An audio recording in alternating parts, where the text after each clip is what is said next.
Ep7 jet. Yes. Cool. Can you guys Of see course. my camera working? Yeah, we can. We can also see that he owns other yachts as well, because one expensive yacht. That looks like a ship. It looks like a ship. 63 meters long, dude. That's longer than like almost 2 fucking rugby fields, dude. That's almost as Yes. long as my monitor. Your monitor. Almost. I'm pretty sure this yacht has a garden on it. Jeez. Part of his staff is his 70 staff force is a maintenance garden service. Okay, but we're not here to talk about Roman Abramovich. Putting out a bit of old Chelsea. Okay, well, looks like we are back again, running on an inverter now because that's the way one needs to run things, right? Let me just make sure my settings are correct because I'm kind of hoping it didn't tank and now it's bad or wrecked. It looks a little laggy for me for some reason. Seems fine. Is it laggy for you guys? Doesn't look very laggy. Okay. So, okay, well, cool. Let's hope everything holds together. I don't know how long an inverter will go with this much gear hooked up to it, including a light, because otherwise I would be streaming in the dark, and I never usually hook a light up to it. So let's see how it goes. The other little detail is that it's about to bucket down with rain, so I just kind of closed all the doors and shit. So I rather hope I don't melt and like die of heat stroke or something. I'd be honest, I would have plugged my phone into USB and then turned the torch on. That is true. Probably would have been a better idea. Wait, you don't approve of my light? Look, let's see if we can get it in frame here. Ooh, it's bright. It's literally. It is bright. It's like a bedside lamp that I've just put really close to me. I just don't want to pull on it because there are cables that are balancing very precariously, and we might all die from like some kind of electrical short here with the amount of extension cables going everywhere over my monitor on the right here. So this is a bit dangerous, but we like to live dangerously. So I think let's kick the show off and get going. And if we have any other issues, it's Profeci's fault. I mean Escom's fault. Okay then. Seems about right. Cool. Well, official start of stream, guys. CS greetings, CS goes, and from Anthrax OS greetings.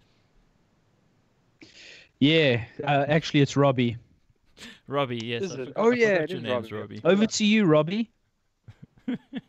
Robbie's Yeah, on the I mean, stage. every- I'm Same. Anthrax. At one point, everyone was Robbie. It felt like it. I was Robbie too at one point. I felt like it. Like in my heart, I was Robbie.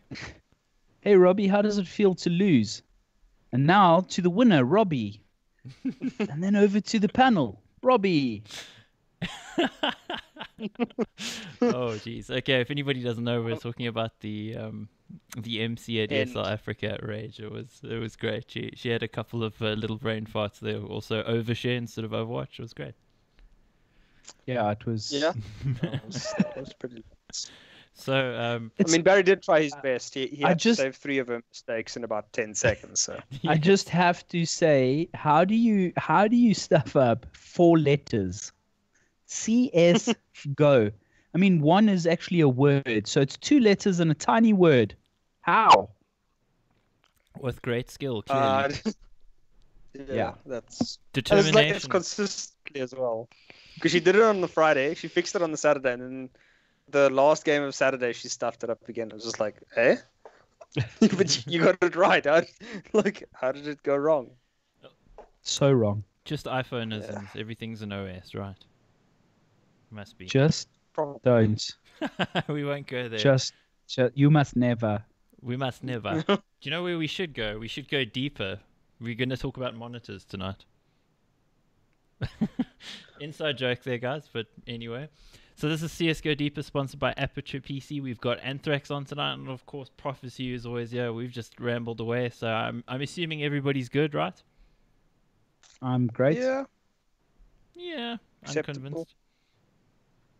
So, first question, Prof. Who actually won the Gambit phase game? Because I didn't get to see it since my power is out, and I was busy trying to. FaZe did. Gambit had to win a 2v1 to take it to do triple OT, and then Nico happened. Just one tapped two kids, and then he won the game. Oh, wow. Although, I mean, that game was pretty much on Guardian, who dropped 47 frags for 25 deaths. I mean, that is pretty mental, considering Rain and Olofmeister together only counted for 42. So Guardian clearly did not want to lose.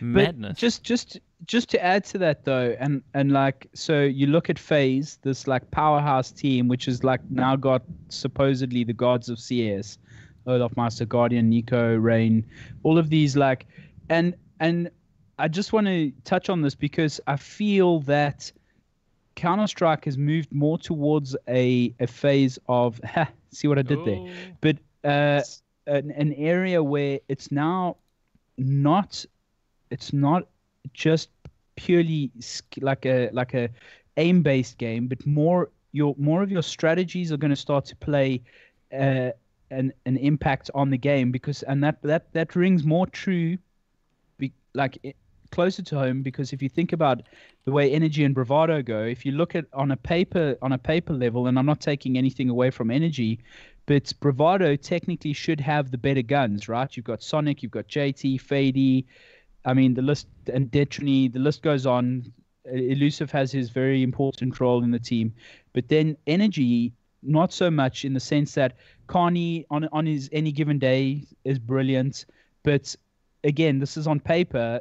They're not necessarily as good at aiming as those five players, but maybe their strats are far more sound than Bravado's, and that's why you start to see, and that's why the FaZe team is struggling as much as it is, because of the fact that you can't just put five aimers into a team nowadays and expect to win.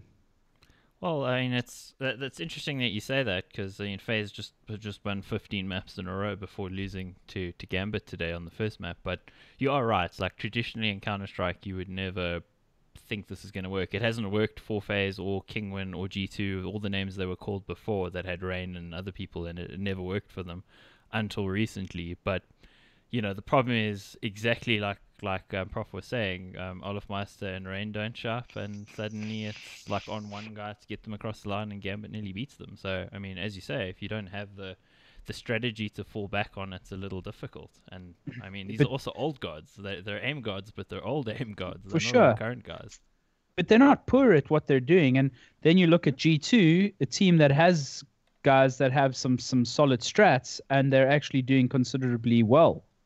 Yeah, I mean, look, I think that like this FaZe wouldn't do even close to as well if it didn't have Carrigan on that lineup. Like they tried before, where they just had like mad fraggers all around, and that like it just clearly didn't work. Like, because somebody has to basically take the back seat and actually accept that he's going to be the one having to do the calling and all the rest. And I think Carrigan's probably the perfect IGL for this kind of lineup, because he's willing to allow guys a lot of free movement and control and all the rest, and he doesn't have the ego of somebody like a Shox or one of the others who kind of wants to always be the main guy on the team type thing. Like, Shox has changed a bit, but you get those guys that, like, if they're the IGL, they want to make certain that they're the one getting theirs, whereas Carrigan's happy to be like, okay, I've got Olofmeister, Guardian, Rain, and Nico, so I mean, like, I don't really need to do anything. I just gotta set them up in a basic default, much like Bravado does, and then just give them a tiny bit of help and then let them go. Basically, he doesn't need to do extremely hard strats, but everybody who's going to be going up against him is going to have to do that. Like, those are the two options you have. You either upgrade in skill, and I don't know how you can beat FaZe, or you have to like hard counter strat them at this point. No, you're quite makes sense. Right there. Is it true that Dozier is IGLing for Gambit in this Yes. tournament? Okay. He is indeed. Can we please refer to the man by his God-given name, X-God? X-God. Yeah, on the stream, actually, like twice, I heard Sadicus like call him Sex God instead of X-God. Like, I think he was getting too excited. When you're a sadicist, you get to do stuff like that. And no instant firing like would happen to us if we did that. We've gotten away with some risque stuff before. Yeah, Dude, the infamous milking it's honey badgers Dozier incident. in St. Petersburg, Russia. I doubt there's anything you can say about him that's going to get you kicked out. It's like, yep, anything you say about him, as long as it's good, is fine. If you say anything bad about him, we'll deport you, basically, at Epicenter right now. It's like, back on the plane, out you go. National hero. Yeah. He probably is just about a national hero in Counter-Strike by now, I would imagine. Well, he's certainly a god of memes there, so I suppose that's about the same thing. So, Barry, you actually saw Doja in person at the major in Krakow.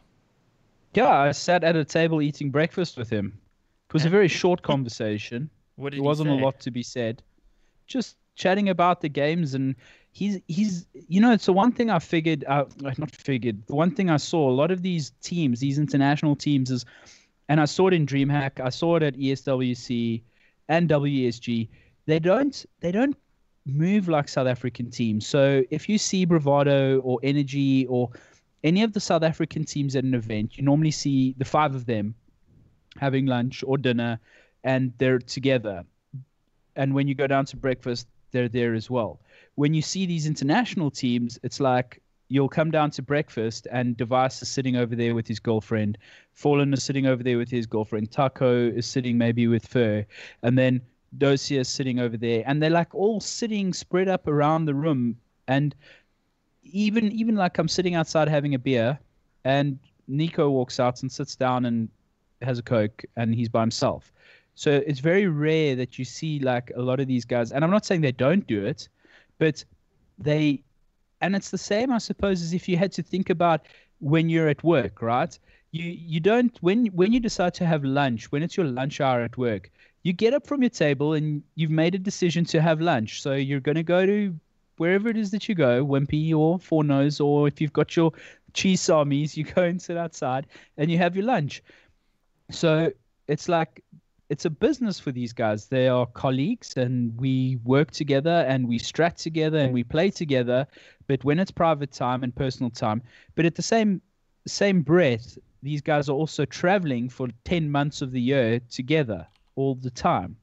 So there's that statement that familiarity breeds contempt. And I suppose whenever they can, they want to have as much alone time as possible without making that sound sexual.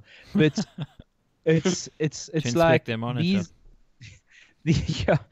are the things that, like, I suppose in South Africa, and the simple question was, you chatted to Dosia, but these are the simple things in South Africa that we still need to get to in Dota, in CSGO, in all of our avenues of like almost migrating to that professional level of esports. So I mean, he wasn't surrounded by goals, contrary to all the images that you see on the internet. I know. That's such a shame. What is funny though is that there are fangirls, and a lot of them, and they're attractive. Is it because of the Ron Jeremy moustache, do you think? No. Just in general, like in the hotel, there's just always like pretty girls around, like just like there. Because they want a slice of that player beef, right? They want some of that KDR, man. Jeez. With a capital D. This is like story time with Uncle Anthrax. We ask it one question and then we get to sit on his knee while he tells us about the war. I'm sorry. I'll waffle. I'll keep it down. I'm sorry. No, I'm kidding. I love it, man. I love it. I like the detail. Like your overall point there though is interesting because I mean Pansy was also saying it when we were chatting to. I think it was at the Bri before Rage, where she was saying that all the talent overseas kind of sticks to their own corner. They don't really, interact that much aside from when they're working. And I mean, Sam Tech Girl also said something similar when she was talking about her experience at Gamescom, that kind of all of the people working on the broadcast kind of do their own thing and they don't want to be bugged when they're not actually on the broadcast. Whereas in SA, we all hang out and talk shit the whole time. But that's exactly it. So like, because I was there and I know Paul, we chatted and we went out and we had a couple of beers, and like you're walking through the plaza of Poland and you bump into Sadokist Matthew, who has like 3 cameras around his neck and he's just doing proper touristy stuff and taking photos. and then you go back to the hotel, and Semler's sitting outside chatting to some people by himself, and then Anders has his wife there. Like you don't even see him because he's got his wife and his kid.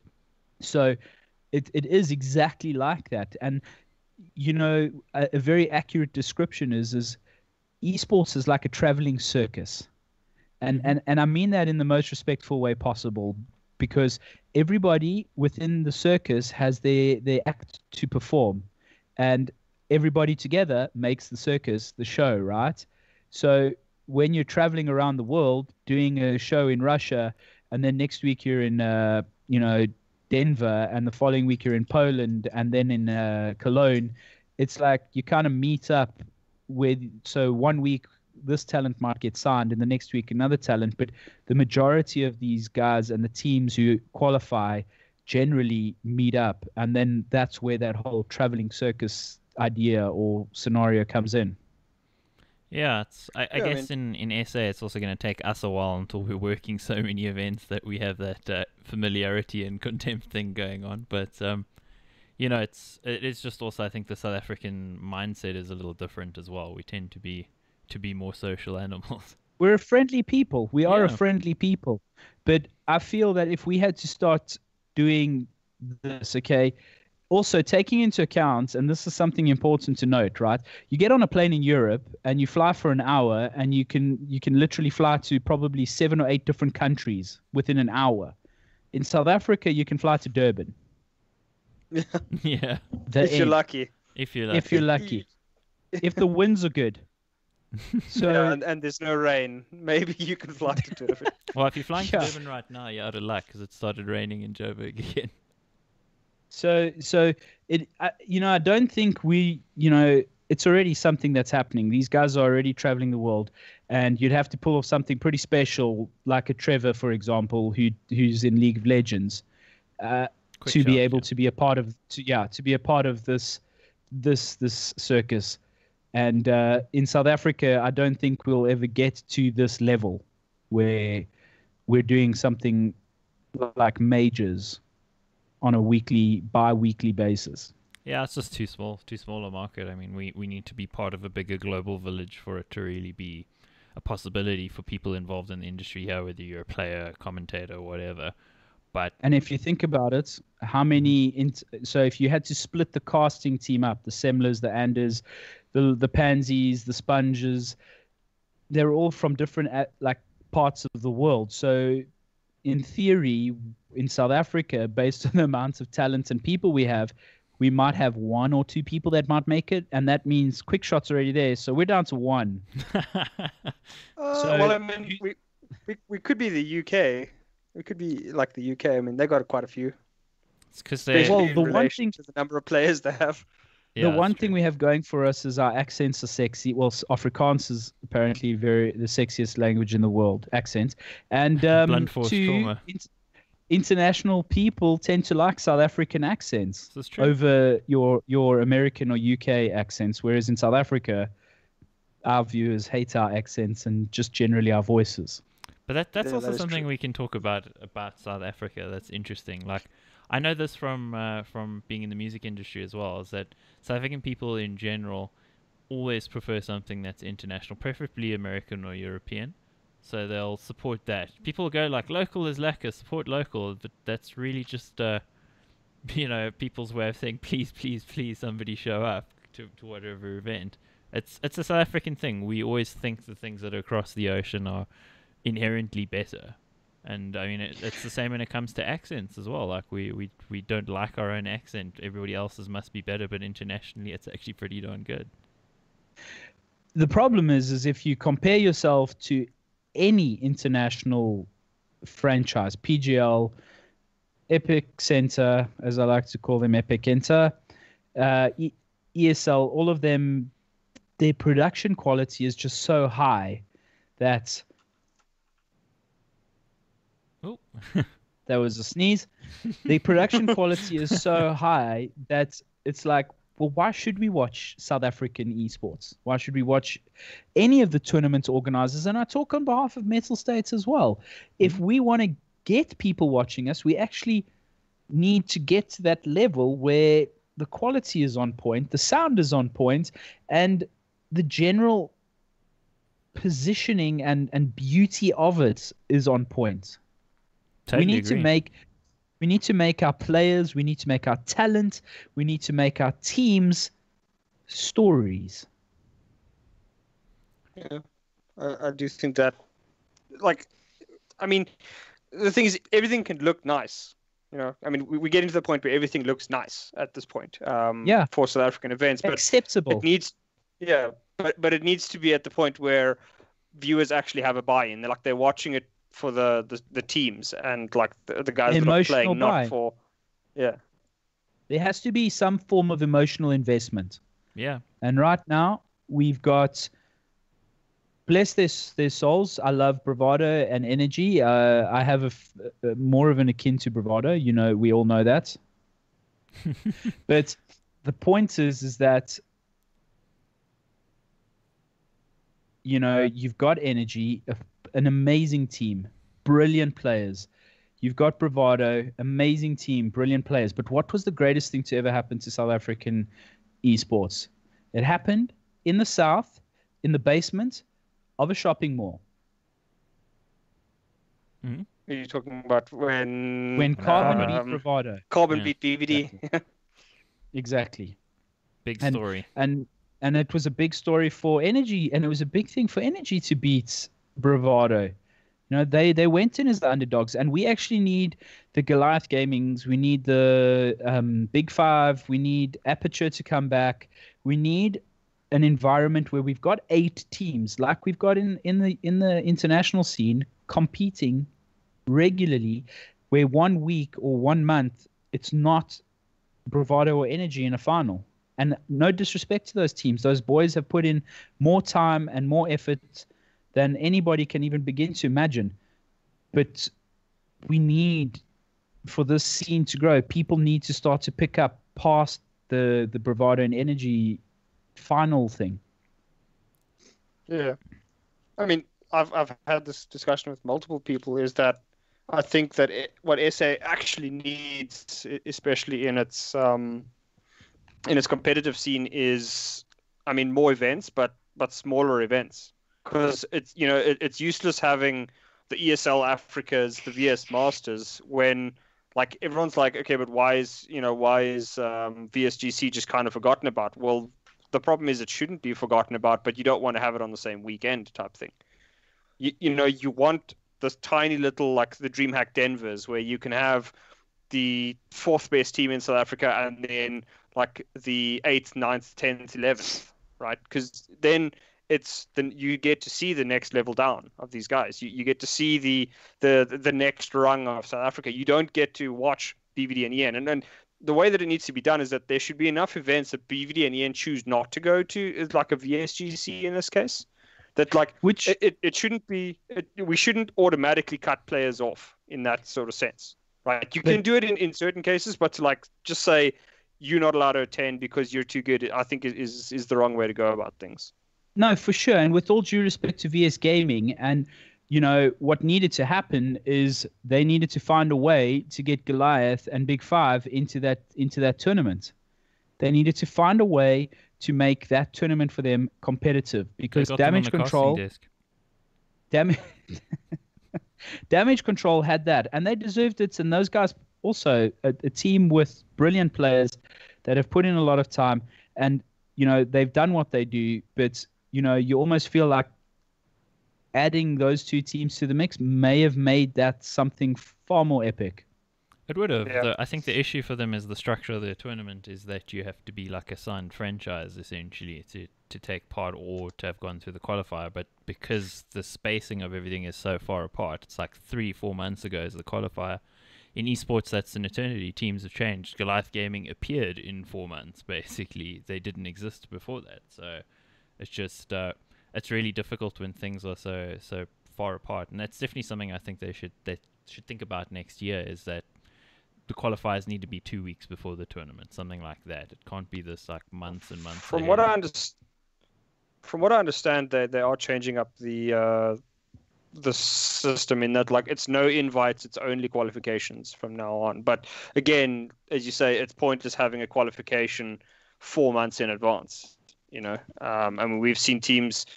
I mean, look at BBD 4 months ago; they were a fantastic team, and if you look at them now, much worse. Now, the reasons for that we don't know. It might just be a general dip in the players, but they aren't playing like they were 4 months ago when they just seemed almost unbeatable.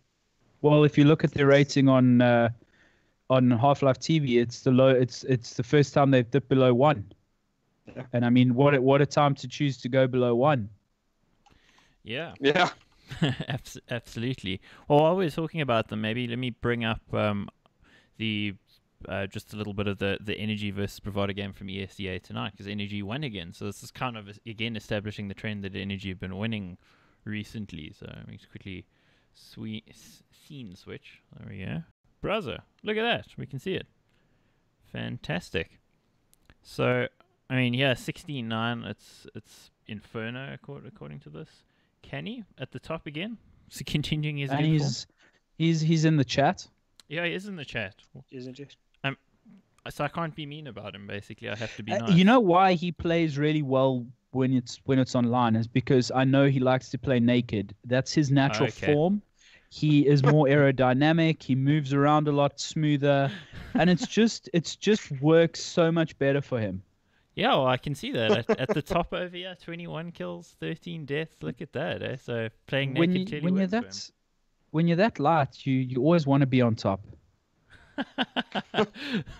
Speaking from experience, yeah, but No, dude, I'm on the bottom. yeah, I know. Way at the bottom. Wait. I like the shirt, by the way.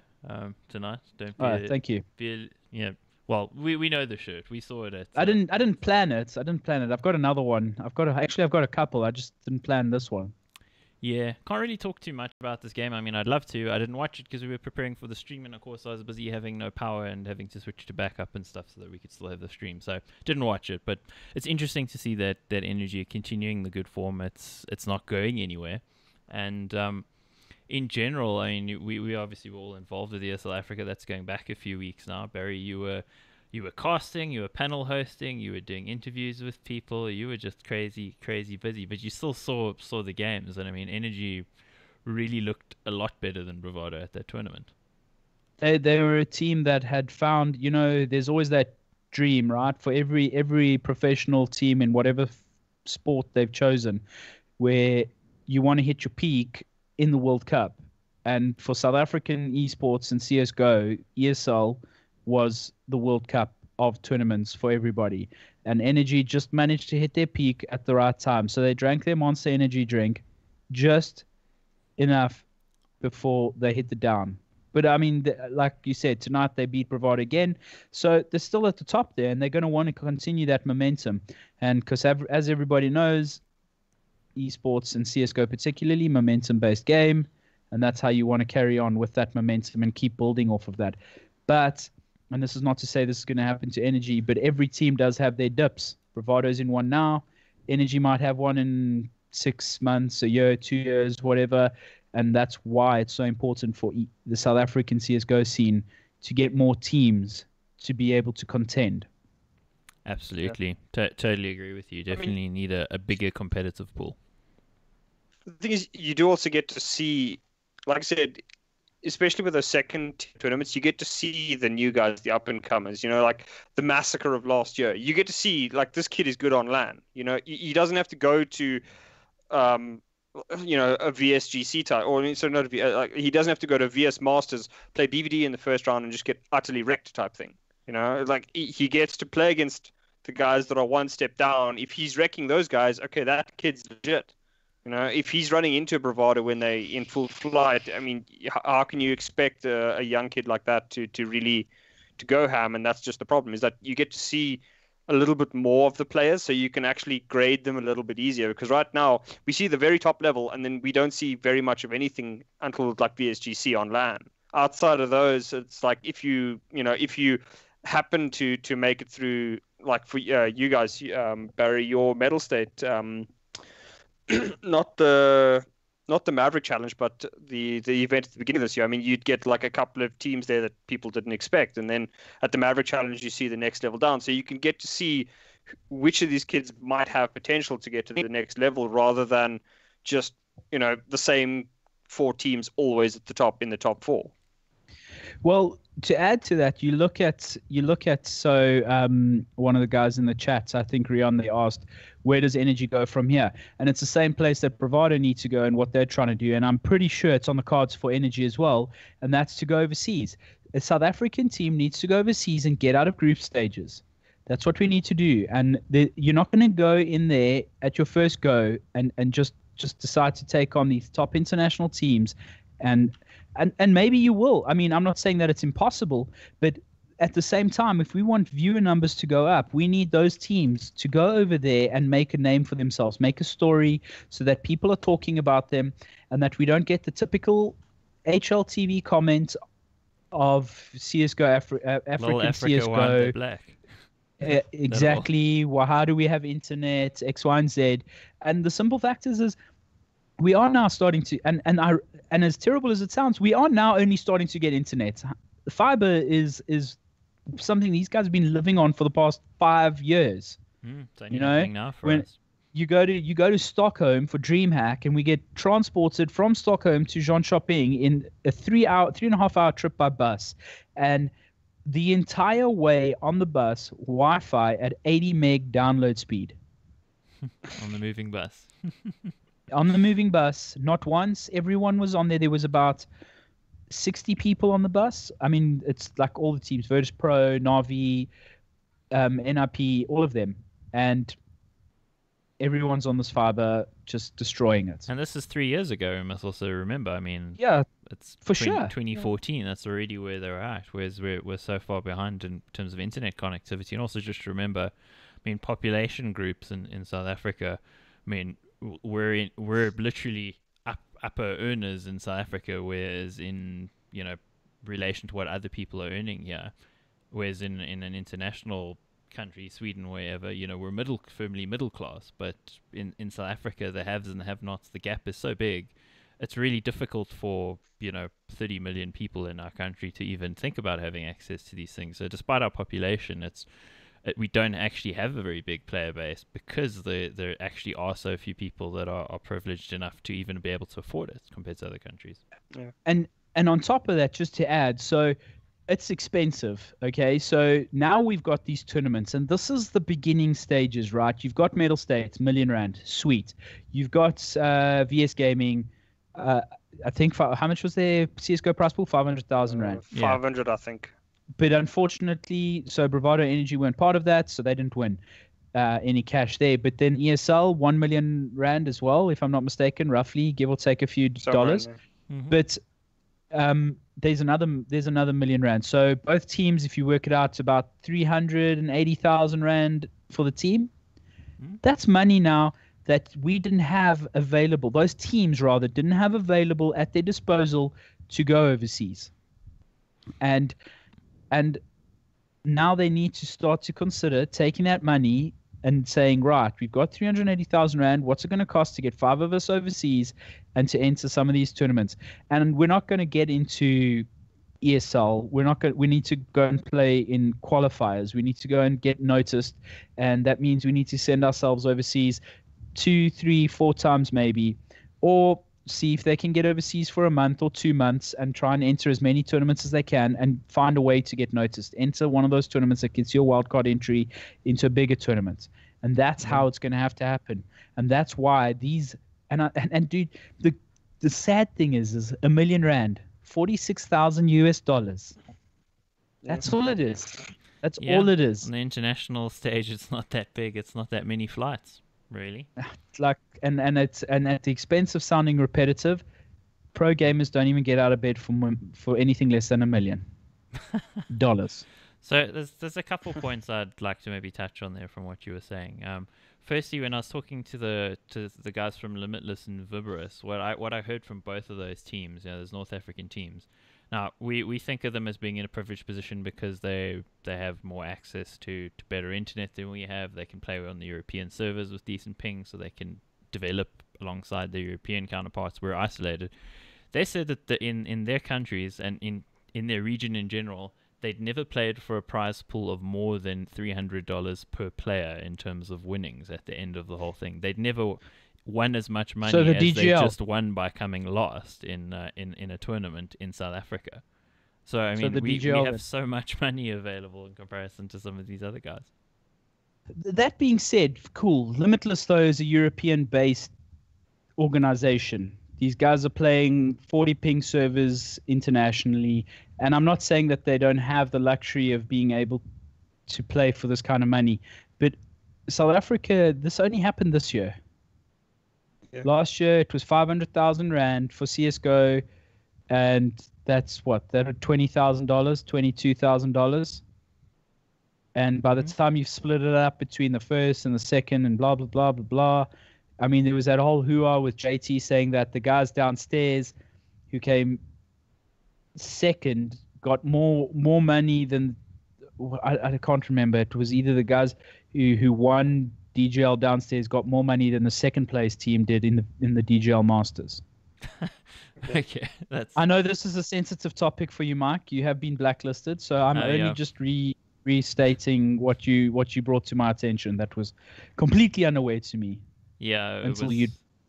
Well, I mean, to be fair to everybody, and including myself, it was all information that was freely available on their own website, and apparently you're not allowed to tell people what's on their website. There we go. Trevor cleared it up. Second at DGC got more money than the second guys at Masters. Yeah. Madness, I say. So there's something else I want to also just quickly rewind it to what you were saying about teams competing overseas. I absolutely agree that that's imperative. But it's funny, if you look at the history of a team like SK, for instance, who were Luminosity, and before that they were Keyed Stars, and before that they were Kaboom, and before that they were Games Academy or whatever it was. They've been around for a while, but their first tournaments internationally with Fallen and Fur and who was the other player? Would have been Bolt, Steel, or the Twins. Yeah, it was FNX and ZQK, yes. No, he wasn't there yet. So it was sort of half of what was Immortals and half of current SK. Was actually at ESWC 2014, and they actually finished lower than Energy did there. The next tournament that they entered was MLG Aspen, which they got to through playing online qualifiers and getting donations and all sorts of stuff like that. They also finished pretty near the bottom, except they had a good performance against Cloud9, and therefore people thought that they might be good. So there was a little bit of a drive to give them money. There was like a crowdfunding thing, and they ended up going to the next, I think it was the major qualifier for Katowice, if I recall correctly, and they actually qualified. And at the major, they got massively wrecked by Fnatic, and then nearly beat Fnatic later on. And actually, the next major, they got legend status. And the funny thing is, when I look back at their first tournaments, their South African teams on those team sheets that ended the same as them or higher, but they kept going overseas, whereas we didn't. I mean, this is just. And that's how many majors have they won? They've won 2. This is crazy. It's crazy when you look at it. And the simple fact is both Energy and Bravado know that's exactly what they need to do, and that's why these tournaments that ESL, VS Gaming, Metal States, Arena, when those tournaments have happened, those teams now have the financial income, because let's be honest, try and crowdfund money for esports in South Africa. Not going to happen at this stage. Not going to happen. So these guys are very aware, both Energy and Bravado are very aware of what they need to do to get overseas, and both of them are talking about going overseas. And I think we're getting to the stage now where it's more than just talking. It's now becoming a reality. It sounds actually like it's very likely to happen based on what the guys were saying a couple of weeks ago when talking to the team owners and stuff. It seems very, very likely, as you say. It's just, I hope that there's some consistency in it, because, I mean, we look at the Brazilians again. They came from pretty much obscurity as we did, except they kept showing up for these tournaments. And a lot of it is like total miracles. I mean, Flasher donating his prize money from iOS Pantamera so they could go to a tournament. Crazy stuff like that. But at the same time, the fact is they showed up at multiple tournaments and therefore were able to make a name for themselves. Our problem is we go to one, we get wrecked, and we don't go back again for a year. So But that's not our fault, though. That, again, comes through to Bravado getting a wildcard entry into DreamHack, then Bravado Energy DC getting a qualifier into WSG, ESCA coming to South Africa and giving us a qualifier to the US. It's kind of like we're also working off of the charity of the international scene. And until, SK got the crowdfunding, aka Luminosity, it's about people being able to fund themselves to go over there. And you talk about these teams and where they come from. You've now got Immortals who seem to have come out of nowhere, and it's not necessarily the case. It's got Bolt, Steel, the guys, the twins, that kind of thing. And that Fallen won esports personality of the year last year, right? Mm-hmm. And you know why? Because he's helping to grow the scene in the sense of like the Games Academy project, where those players actually won a prize to go to America and become Immortals, essentially. Fallen funded Immortals. The house that they originally stayed in is Fallen's. He bought that, right? Immortals are staying in that house. He funds them to travel and enter these tournaments. Oh, it was Tempo Storm at the time, I think. Well, I mean, yeah. The stories that I've heard is that they spent like the first 6 months they like spent sleeping on like floors at I think it might have been their current coach's house. Dead's house. Something like they spent the first 6 months, just like sleeping on mattresses on the floors. Same as SK. Like that was the space that they needed. Yeah. Like that's what they had to do to succeed. And I mean, we actually had this discussion with Apocalypse a couple of weeks ago, Gambit, and like we all just said, like it's useless to have our guys go over for one event because they get wrecked because they don't play at that level consistently. And I mean, you've been overseas, Barry. You even won the World Championships in Battlefield, and like it's like you go overseas and those guys are constantly playing against one another. Now you get dropped in. You maybe played at the top level of South Africa for say 2 years, and these guys are using stuff against you that okay. Well, I don't know. I'm just saying, but you play in SA. Like any player, for instance, you're at the top of SA for 2 years. You go overseas, and this guy has been playing at your level and above for 5. He knows all the tricks you're going to pull on him. And like you can just get utterly dumpstered because he knows exactly what you're doing, and that's just the problem. We need our guys to go over for longer than a single event. But that's exactly it. And but the problem is the one thing that a South African team or any team that hasn't been in these events that has going for them is the fact that these other teams don't know what to expect. So you have that element of surprise, but past that, you have to then rely on pure strategy, pure aim duels, and it's not like we don't have the skill in South Africa. The simple fact is a lot of these teams, a lot of these players, and I've been a part of it, you get starstruck.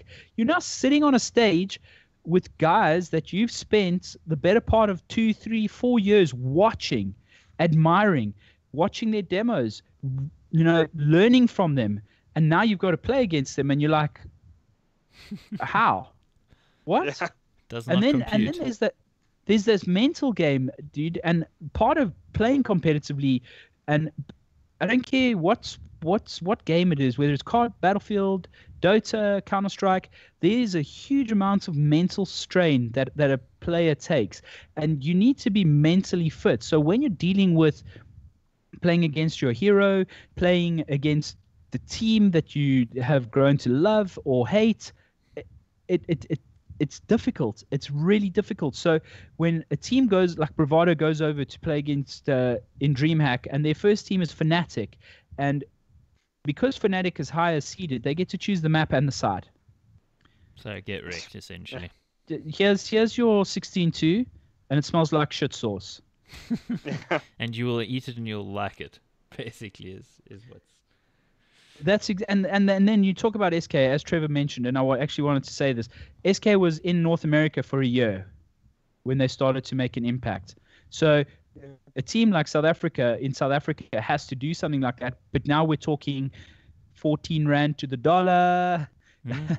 You want to go to Europe. It's pounds. You'd almost... Anything we want to do.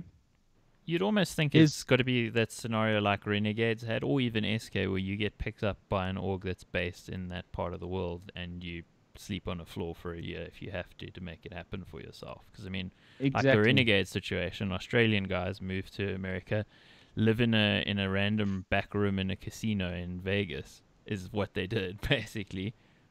Because that's what they all provided for them. It wasn't hotel rooms or anything. It's like literally in a hotel, but like some random room where they're like lying on sleeping bags, and that's what they did to try to succeed at that level. I mean, Renegades, you could also even argue that they haven't really succeeded, although they are playing in Pro League and all of that, and some sort of tier 2 tournaments. But you know, SK, it did work, but I mean, that's a 1 in a million sort of thing.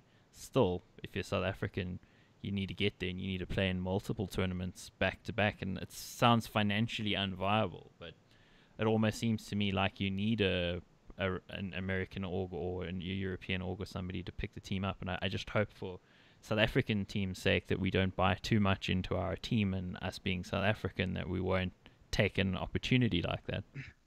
I need to interject there, because the biggest problem we have in South Africa, and it's not just in esports, is we're waiting for people to save us, and that's not the right mentality. If you want to win, if you want to make a change, if you want to make a difference, you need to go and make that change. You need to make it for yourself, and if that means getting seen, getting noticed, and somebody decides to invest in your team and pick you up, that's how it's going to be. But if you're thinking you're going to sit back and somebody's going to go, oh, that's a team I want to invest in, South Africa is pretty cheap, we could probably do something there, then you might as well believe in unicorns and dragons. Although my daughter might disagree, and she's asleep, so it's okay. But the point is that we as South Africans need to save ourselves. If we want to see esports grow, then people need to get involved, and we all want to get paid. We all want to do what we're doing, and we want to do it for the love of it. But the simple fact of the matter is we have to pay the bills, and if we're going to pay the bills, we're going to have to work, and we need to work hard. And sometimes it's not going to be ideal, and sometimes you're going to work in shitty environments. I was listening to Semler talk the other day, and he was casting at where was the one where he did the happy ace with the deagle on Inferno? It was how many years ago? Not long ago. It was couldn't last have year. been. No, it's 2015. No, it's 2015, because that was Fusion Poker. Yeah, you're right. It was Clutch Poker. So a year and a half, 2 years ago. Let's do that. He was reliving that experience, and he was sitting on a fold-out chair, casting that game on a fold-out table underneath the spectator stands. 2 years ago. And this is Semler. If I told, this is not some random guy. This is Semler. So there is an example of where you have to sit and where you have to be. And if that's under the asses of spectators to make this a great sport, then we need to do that. But the teams also, and they're aware of it. They are aware of it, which is why they're trying to do whatever they can, which is why you give them an opportunity, and they want it to be professional. Metal State approached these guys. They said, cool, R1,000,000. We need you to be on the server at this time and be ready to play. And they were there all the time, every time. And you know why they were there? Because we made the commitment that we'd stream every time. We would be there every time, and we will cast your games every time, and we will make things happen for you. And that's where you start to get that symbiotic relationship where everybody is now working together and they're pitching up for their job, even though it's shit, even though it's, I'd rather be at home playing the new Doom or, but they're there. Yeah. And as long as everybody shows up, we will get our SK moments. It's just people have got to keep basically drudging through the dust and the shit at the bottom, and putting in the work and grinding even in less than ideal conditions to get there. Because I mean, I think in SA Esports also we've been sort of artificially elevated forward in terms of the quality of our events, the quality of our broadcasting, the money that's involved. All of this probably far beyond where it really should be, because people are looking at it and going, there's potential for the future. And I understand that thinking, and it's good thinking, but at the same time, I mean, guys have suddenly moved to where they can win, $22,000, whereas 2 years ago you got a mouse and a keyboard and a pat on the bum and you were sent on your way. So it's things. But have changed. it gave everyone hope. Yeah. Because it started with the mouse pad and a pat on the back, and then it got to the actual mouse that you could put on the mouse pad, and so on. And there was a stage where I actually had Alienware PCs piled up in my house because that was what DGC was giving away as prizes Alienware every year, so it was like. And we were sponsored by Alienware, so it was like a deck of cards. But we've gotten to the point now where, teams are now put in 5-star hotels. They're looked after. They're transported. They get to sit on stage. They get to have their games cast. They get to have international casters come out and cast their games. And this a year ago wasn't happening. This is true. It wasn't happening. Mm-hmm. And people are thinking that we should be on the same level. I mean, PGL Major, and I mentioned this. I don't know what I mentioned, but it's like the booths. I mentioned this to you guys. The booths at PGL Major, $250,000 a piece, plus prize pool $1 million. So you've got $1.5 million. Who has spent 15 million rand on a tournament in South Africa? Never. You could literally accumulate. I don't know what ESL paid for this stage. It was magnificent, or Kwese, but you could literally combine every tournament organizer's tournaments and events for the last 10 years, and you still wouldn't get to that.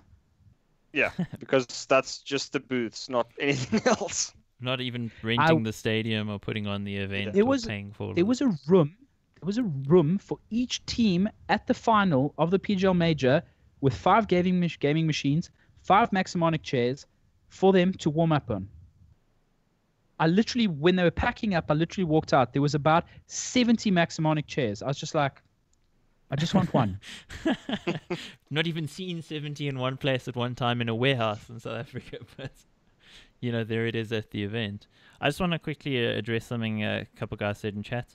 Rion says, well, I think you guys are doing a great job, so keep it up. Ashley says, really great. And G says what he said. So I just want to say thanks, guys. Appreciate it. I'm sure Barry appreciates it as a tournament organizer and as a caster. I'm a caster, prof, and an analyst. We appreciate it. But, the thing here is everything in SA has gotten so good so quick compared to a year ago. I mean, a year ago we were working shitty events where we were swimming around in cables while the event was going live, trying to hold 2 cables while casting, to keep we had an event. You were there. I'm pretty sure you were there. We had an event where they packed up the chairs and the tables. They took the casting chair out from that was while at that I event, was the casting. Carbon one at the Mall of the South. Yeah, where Carbon beat Bravado, and I'm like, here, take the chair because you're gonna kill me. Then that's and casting tournament organizer titles aside, we're all here for the love of esports. Every single person in the chat, everybody that attends an event, every person that's, and there's lots of people out there that love esports, but, and Jason Kelly's asking, how do you get more involved in esports in South Africa if you don't want to be a caster or a commentator or a player? There's so many things to do. I feel like the CS Go Deeper has kind of become an esports Go Deeper, but kind of, yeah. I like it. I love it. It's fun. It's what it should be happening, though. We need to have these conversations. For sure. And the thing is there's so many, and just by starting Metal States earlier this year, you kind of realize that sound engineers are important. Mike, super important. Yes. Designers are important. Graphic designers, web developers are important. App developers are important. Even down to Chris, the floor manager at the Red Cherry Studio, is important. There are so many important roles that you can have in esports, and you don't have to be on camera. You don't have to. My girlfriend, she's also asleep. She loves to help out, but she don't bring a camera near her, don't interview her, don't mention her. Wants nothing to do with the camera front side of esports. Happy to. Babe, I need help with getting some stuff printed, food, One She's thing, so you know, good at Metal the State. food thing, man. Holy crap. And it's not like she's cooking the stuff. She's just like, this is what's going to cost you. Make it happen. But it's all of those. Even cooking, catering. You want to cook esports? You can do that shit. I mean, the Twitch lounge. Holy crap! At the PGL Major. Wow, dude. 3-course buffet meal every day, all day, every day. Frag movies. I'm just mentioning it for We Eat Chips. Yes, quickly. We Eat Chips. I didn't even have to look to know that it was We Eat Chips. I was saying that. Gonna say it, but yeah, exactly as you say, Barry. Sorry, Prof. You're gonna. No, I was just gonna say like, things like frag movies. I mean, people are They like, do okay, but help. that's just for fun. No, it's that's not. a free form of content that organizers in SA need. You want to grow SA esports? Make that frag movie of your But favorite team, right? it builds Write the your story. write your 500 goes word back to article the about your emotion. favorite team or your favorite player. Like that's what we need. We need all of that stuff because, sure, like myself and Barry and Mike here, like we've been the guys that have to sit there at 10 o'clock at night building the studio.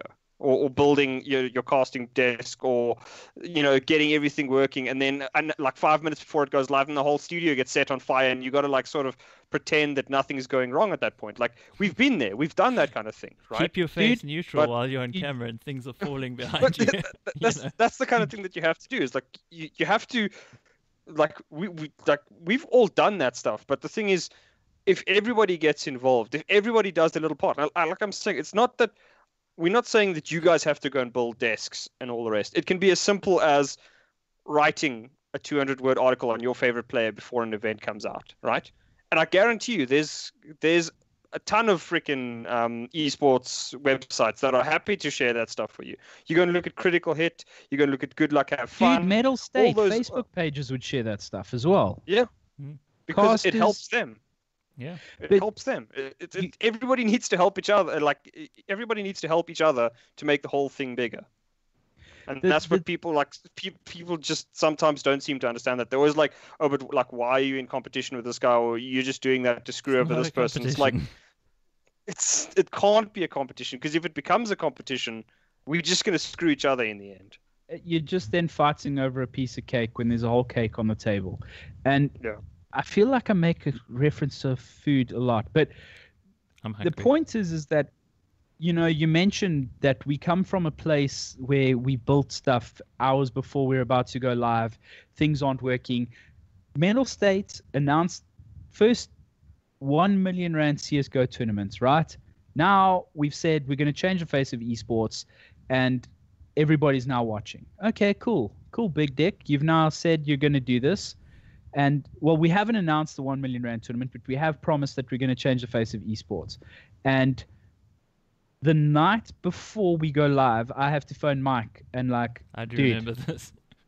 I have a problem. It's 11 o'clock at night, and I've got like 50 people coming to this studio and more people watching the stream. Obviously now everybody's very hypercritical and like interested to know what this new thing is. And this is Barry and what's going to happen, and more people than not want to see this cluster that is going to be whatever this guy's going to throw because he's never done something like this before.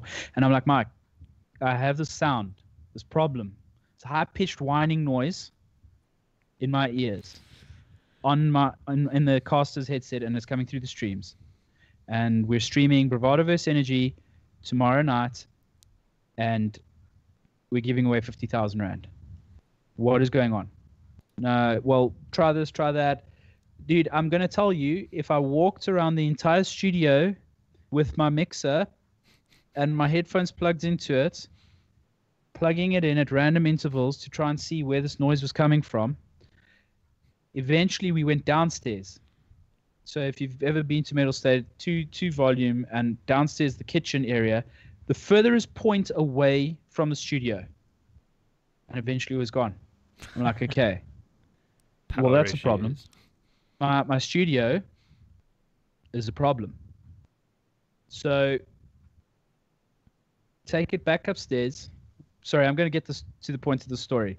But take it back upstairs, and I'm like, you know what the problem is? It's the aircon. There's an aircon in there, and we paid for a special aircon. There's an aircon in there. So I just start dropping switches.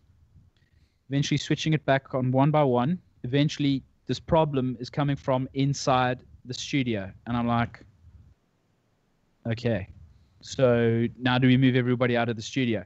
Turns out that the cupboard fitters who had put in the fridge and the TV and everything had pulled a wire from the studio all the way back to where the fridge and everything was upstairs and smashed it into this like conduit and caused this force field. And like this is the kind of trauma. So you're pulling out now cables and you're about to have 50 people. So you've got the electrician there the next day. Studio that was built for purpose as well. So you can't really pull it apart. Exactly. Yeah. And this is the kind of stuff that people are doing to make esports great in this country. And I can only speak from my own personal experience, but I can guarantee you Nathaniel has his own story. Mike, you've been there. Sean, you've been there. VS Gaming have their own stories. Luca has his own story. And we all have our stories. And it's all about, it's not perfect, but we're trying to be perfect and we're trying to make it perfect. Yeah, it's because we love it. We want to make it work for people. I mean, we were just talking about how we all do this because we're enthusiastic for the subject matter. We love what we're doing, and I mean the thing that maybe also just to expand a little bit on what Prof was saying as well about people who are going to write an article or do whatever. Like I think and also taking in a little bit of what you were saying, Barry, about storylines.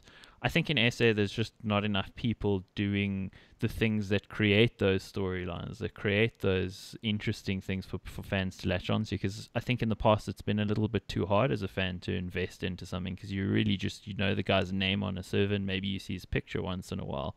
Until this year, you never even saw these people on camera. So, I mean, everybody who gets involved, whether you're going to do like a little podcast like this or whatever it is, I mean, we don't do it because we're looking for followers or because we're looking to be famous. This is too niche to be famous doing.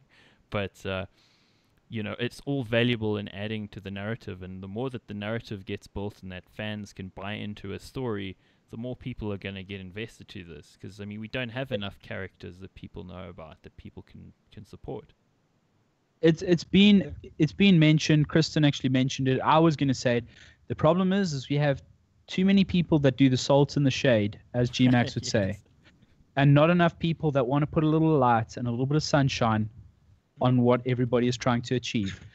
And I have never experienced a more humbling moment than when the girls from the Valkyrie Challenge came into my studio and chatted to me about esports, because those are also the true fans. Those are also the true unsung heroes. They also just want to be a part of esports, and they also know the love of esports. And it is the story. It most definitely is the story of esports that people need to start to embrace. And we've got 12 people watching, and those 12 people are helping in their small way. And we appreciate you next guys. Week, and next week you'll want 15 or 20 people watching, and the following week, so on and so on. So you want people to subscribe to the channel. You want people to follow so that more and more people will come back here and talk about this thing that we love called esports and CSGO and all of those things around it. Well, while we've got everybody here, before we continue with it, I just realized this is actually a show sponsored by Aperture PC. We haven't even shown the prize that you can win, and we're like an hour into this because we're just getting so into the subject matter. Let me quickly show everybody what's at stake here for being ridiculously awesome before you continue, Prof. There we go. So you can win a lovely headset and a wonderful keyboard from Aperture PC and Red Dragon with CSGO Deeper, and pretty much all you need to do is if you've watched this week, watch next week as well. At the end of the show next week, we'll ask a question about the last 2 weeks worth of shows, and you can win yourself those tasty bits and pieces of wonderful awesomeness. So definitely stick around for next week, and we will be able to ask you a question. And if you're on the stream, if you did watch it, you'll be able to win those wonderful things. So thank you, Aperture PC, and thank you guys for sticking with us for so long tonight. So back to subject matter. Prof, what were you going to say? I was just going to say that, Jason Kelly's asking there about like small events, hosting like an online league for schools and all the rest. Those things are wonderful. Like the more people we have watching, I mean, it can be something as simple as your mate is hosting a small LAN at his school or something for the weekend, sharing that. letting people know about that. When your team is playing an online league, let them know. You know, Well, go onto Twitter. Like that's the actually problem is like a really important thing. Just sharing what's going on in the community, telling people if you're a player, tell people that you're playing in a game and that it's being broadcast, because those 400 people who follow you don't necessarily follow the other platforms that might tell them about it. But people follow you for a reason. Surely they want to watch you in action, right? like that's one of the biggest problems I think, especially is because at the moment we're in sort of that transition from where Facebook is the main primary driver of most of our esports to Twitter.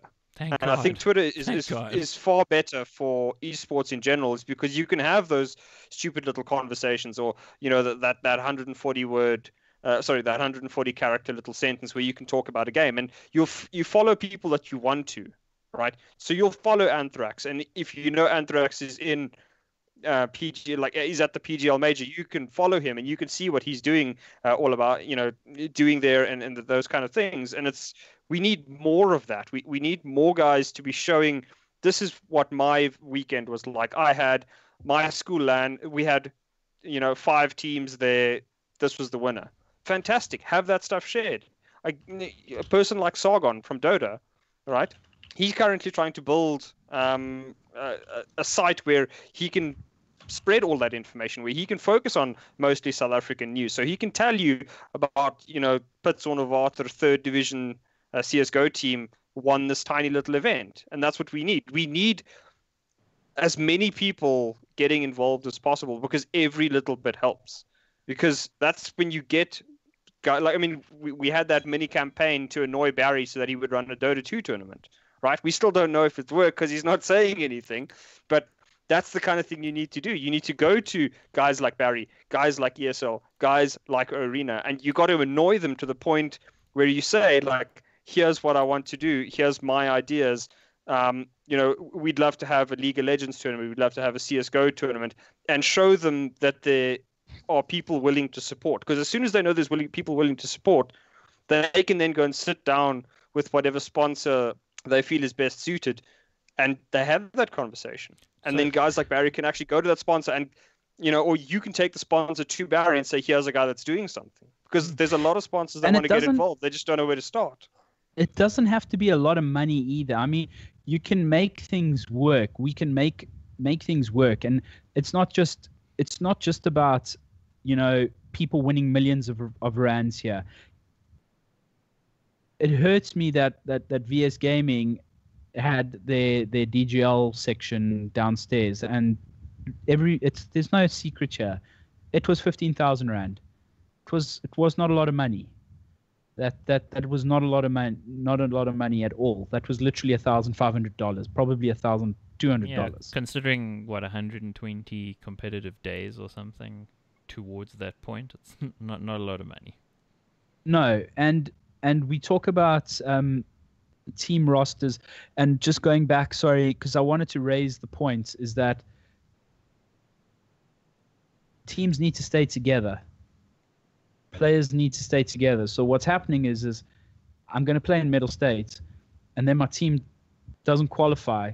So there's a transfer window. So I'm going to leave this team and join another team that just made it through, and I'm going to help them, and we're going to go through to the final. And guys need to realize that if you look at most of these major teams, they stay together. Or at least the core of like 3 guys stay together for a long period of time. It's very rare that you see 2 players dropped from a team at one go. Yeah, you're right. I mean, core players do need to stick together to actually build something. Because the problem is we're always, I mean, you can look at any example. Look at Pulse, who won the Maverick Challenge.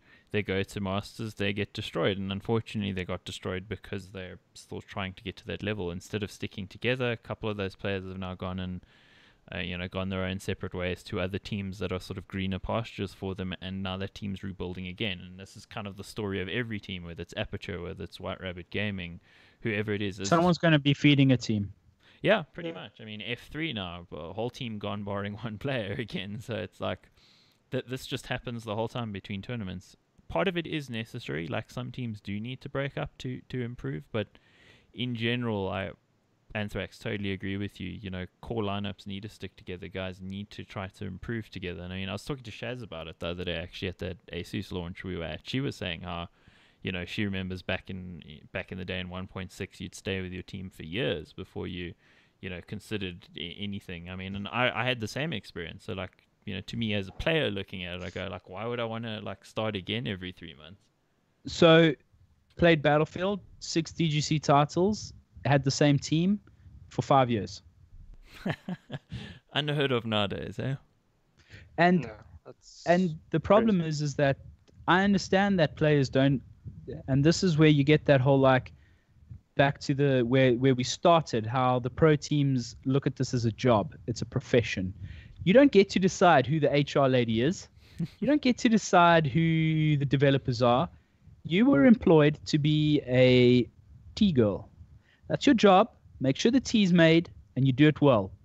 The HR lady must do her job and make sure it's done and done well.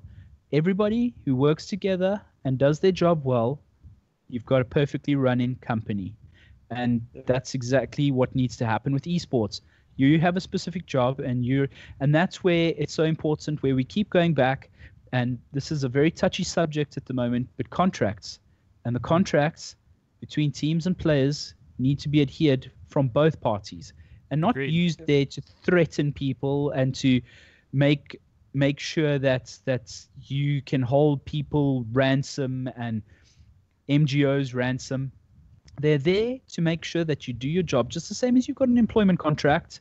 That contract is there to make sure that you pitch up to work on time, practice, and you do what you're meant to do. It's as simple as that. Yeah, and you're quite right about it working from both sides as well, player and MGO, because, I mean, when you see these public spats happen where players are upset with MGO, so they use the contract to essentially publicly blackmail the org for whatever they want, and the other side of it also happens where the MGO basically says, oh, well, it's in your contract, you're staying here, screw you. And it always gets ugly, but the stuff shouldn't be in the public, and people should stick to what they've signed, regardless of whether they like it or not. Because, I mean, let's face it, I buy a car, it's my responsibility to pay for it, or the bank's going to take it away. That's how contracts work. And you never hear about any contractual disputes, any in-house shit from international teams. Very, very seldom. And the same. Well, it's very rare. Yeah. Unless something has been leaked to someone or a photo, but then it's a big hoo-ha. It really is. And the same should apply to South African esports. That stuff is in-house stuff. That happens not for public in-house. Consumption. And it's unless you're being completely wronged, it isn't for public consumption. But it's also feeds into the whole professionalism thing as well. I mean, some people have really weird metrics that they use to measure what professionalism is and isn't. But, you know, the basic tenets of what would you do in the workplace, you're not going to go around to your coworkers telling them, this is my contract, look what I got. You know, you don't tell. Yeah. No. And I mean, in esports, we seem to think, okay, well, you know, it's okay to go in the public domain in South Africa and do that. And I don't think that stuff is okay. It needs to stop, because it's also not a good look for our sport. You know, you don't want things in the public space that can harm the sport in general. You know, and real then sport or not, sponsors whatever you want. And all that kind of stuff doesn't do anybody any favors. Not at all. But even the kinds of things that get said by players often, I feel sometimes is a little bit off the mark in terms of, you know, I mean social media, you know, like jumping on and complaining about your payment from your tournament organizer being late, or jumping on and saying that your team hasn't sorted out your peripherals, or, you know, stuff like that. That's, again, I think, stuff that's behind closed doors. Email is perfectly fine, and if you feel you need to take it further, that's where your lawyers come in, and that's where the contract that you signed with the organizer to enter their tournaments or whatever that was taken is used to make sure that you do receive payments. Yeah, exactly. But going onto Facebook or any kind of social media platform is just unprofessional. There's nothing. There's no other word. It's just unprofessional. And that's also something I must say for international players. It's extremely, exceedingly rare that you see international players jumping on social media and saying those kinds of things, whereas local players seem to think it's okay to do that, or to bash the event that they're playing in that is going to give them money. It's I mean, I'm not a tournament organizer, so I have no vested interest in this, but it is just interesting to me. Like, the only times I can really remember where international teams have done that is where it is particularly egregious, like incredibly bad circumstance that they'll jump onto social media. Like, there was ESL. Games Paradise? Oh, Game is Paradise. But I was going to actually use the. Yeah, that was terrible. But I'll use the ESL, I think it was at Sao Paulo thing, or was it in or Rio? But the Brazilian tournament where monitors were on top of bricks and stuff, and they were in like dark rooms in the back of the stadium playing And like group stage games and stuff like that. And that's where it all comes in. Everybody has their part to play. And I mentioned earlier, asking the players to be on the servers at 7 o'clock, and they're there. Making sure that the stream is ready for the players to stream their games has to be. These are all small things. If you Metal State run their tournaments and the guys pitch up on stage and it's like, oh, can you bring your PC? Can you bring a monitor? We've run out of monitors. Then you lose your professionalism. Yeah. Then you lose statuses, and that's when. And then you start to lose. The community starts to lose faith in you, and not only you, but then the scene of esports as well. It's like, well, is this the shit show these guys are putting on? Is this what it's like everywhere? Why am I watching? And then we go all the way back to HLTV comments, African CS:GO. Do you have internet? Lol, Can you like to have power?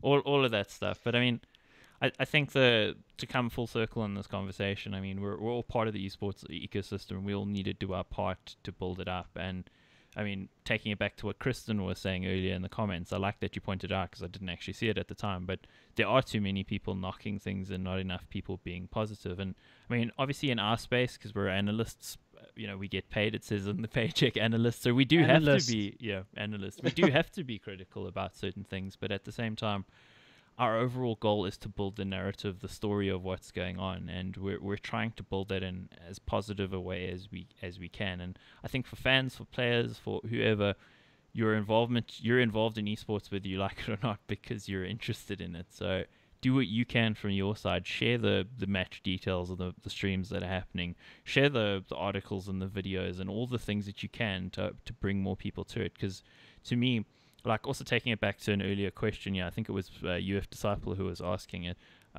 is CSGO even where we should be focusing? I think yes, it's an incredibly accessible esport, and I use you guys know this example, I'll use the example of Zane from the camera crew at Red Cherry, where we did ESL Africa. He was also at the finals. He is the most massive energy fan you will ever meet. I mean, you guys can verify this. He like runs around like a crazy person when they win rounds and stuff, and he just knows everything about those players and what they're doing. Him and I get on well. But the case of Zane is particularly curious because he knew nothing about esports or CSGO 6 months ago. His only exposure to it was working as a camera guy in a studio where he saw CSGO, and within a couple of nights, he's like, holy crap, this is exciting. I love this. I just want to know more about this. Where can I see more? And this guy just got so into it, and he had never heard of it. Like, he came to us the one day and he was like discussing, because I think it had been like a bad patch that Energy was on, and he was like, no, would Convict ever work in the team, or would like Custom work in the team? And we just sitting there like, this guy's like having conversations about roster swaps with us, and it's like he's known his team for 4 months, and he's like, and he like asks us, is like, why is, for instance, like, why is Canny having a good night tonight, but he didn't have a good game the week before, and what does like Black Poison done to change the team, and why is like Domster looking so good at the moment? Like, he would come and ask us that question, and it's those kind of questions that like tell you that if you go to the right places and you show it in the right way, like it's so easy to get people to buy in.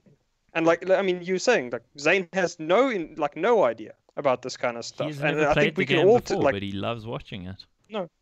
And I think the thing about CS is it's particularly easy to understand for somebody who's, maybe, it's good guys versus bad guys. The good guys shoot the bad guys and then they swap, and then, it's really easy to get the concept. And I think that's the reason why, like Turner Broadcasting, the NBA guys went with CS:GO for E-League, because while it initially off the bat doesn't have the viewership of like a League of Legends, it doesn't take 2 years of playing the game to actually understand what the hell you're seeing on screen. It has incredible tactical depth below the surface, but on the surface it's easy to understand.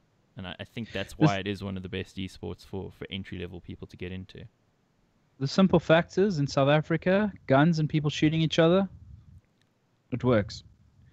That is also true. This is true. But you know, I actually heard from speaking to Nathaniel and the Nav TV guys last year. You know, they did that mall gaming experience with Dota 2.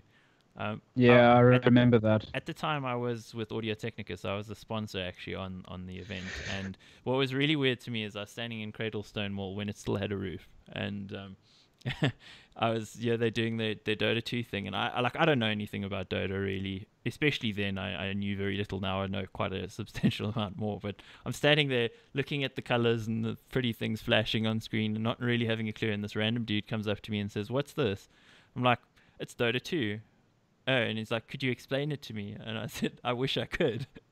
And it's like there's an potential esports fan who's looking and going, "This looks cool," and he goes, "Well, I can't watch this because I don't know what's going on," and the only person who seems to know something doesn't know either. That kind of shows you how hard it is for the accessibility of that sort of esport. But the reason they didn't do CS at those tournaments was because the malls were afraid that the sound of gunfire and that the bomb has been planted would make people panicked over a PA system, which I guess is a valid point as well. But I mean, the thing is, like, you can find those little games. Like, those are the perfect events to do games like Rocket League or to do a FIFA event type thing. I thought Gallagher was the perfect place.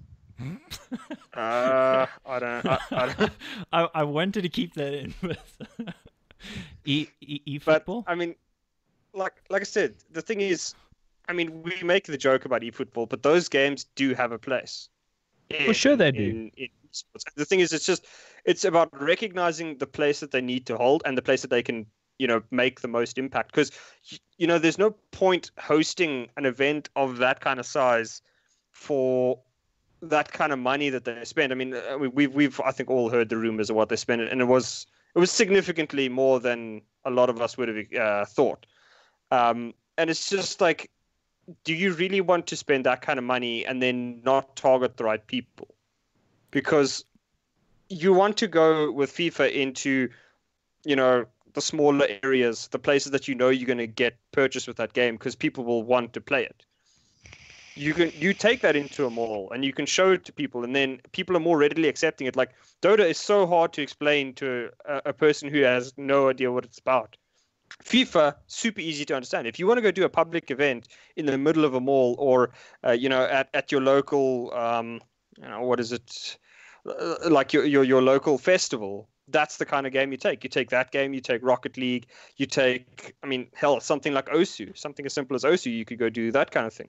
And it's nothing too crazy that a person walking through won't spend, 10, 15 minutes watching, like, oh, that's fun, and then walk off. But he's got it stuck in his brain. Whereas to go and have these huge events, I mean, even CSGO to that point, like, you have a huge event for CSGO, you spend crazy amounts of money on it with huge marketing. I mean, the problem is there's just not value in that. You're not going to get enough people that drive to that event and hang out there for a whole day. They don't want to hang out there for a whole day.